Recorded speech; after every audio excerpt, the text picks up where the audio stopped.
South Africa have finally broken their ICC title jinx. They defeated Australia to win their maiden World Test Championship. So without any further delay, let's take a look at the reactions of Temba Bavuma, the South Africa captain, Aiden Markram, who played a match-winning knock, and of the losing Australia captain, Pat Cummins.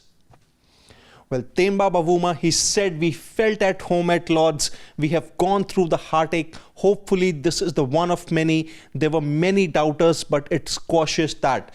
And when we talk about the heartache, well, South Africa have had ever since their readmission to cricket here since 1992. And if we talk about Temba Bavuma's captaincy, ever since 2021, South Africa have had multiple heartbreaks. In 2021, they did really well in the group stages of the T20 World Cup, but then they could not progress to the next round, primarily because of the fact that their net run rate was behind Australia's. In 2022, they were in prime position to reach the semi-finals, but then that could not really happen as they lost to Netherlands in one of the group stage matches. In 2023, they lost to Australia in the semi-finals of the ODI World Cup. 24 was an even bigger heartbreak when they lost to India in the final of the T20 World Cup at one position. They just needed about 26 of 24 odd balls, but then they choked towards the end. And now, well, the jinx has clearly been broken. They have defeated Australia and won an ICC title after a gap of 27 long years. Well, Temba also said one thing, that as divided as we are at times, just forget all that, rejoice in this moment and just be one about all the political tensions that there are in the South African country here about the racism thing. And that's where maybe Temba Bavuma is saying that let's just rejoice this victory and make sure that we are one unit here.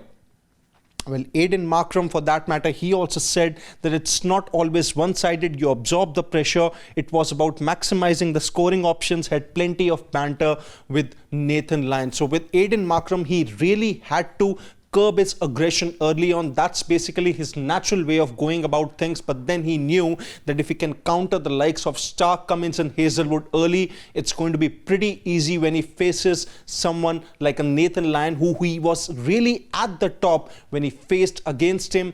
Nathan Lyon versus Aiden Markram turned out to be a great contest because Lyon bowled terrifically well, but then Aiden Markram had all the answers against the Australian off-spinner here. He basically cut him and at the very same time also drove a few shots here, but then for Markram, it turned out to be a great end, but not so a good one for Nathan Lyon here.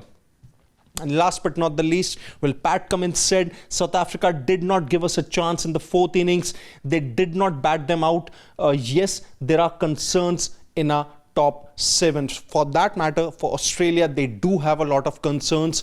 Opening with Marnus Labuschagne was always a tricky option. He's not really in form and his poor form continued here. Usman Khawaja has been pretty inconsistent. A lot relied on Steve Smith. He could also do so much. He scored a 50 in the first innings, could not really get going in the second innings. Bo Webster showed some kind of class here, and Alex Carey also played a crucial knock, but then that collective performance by the Australian batters was missing in this match, and that's where Pat Cummins feels that in the new WTC cycle, Australia will have to figure out a way to have a settled top seven and an informed one.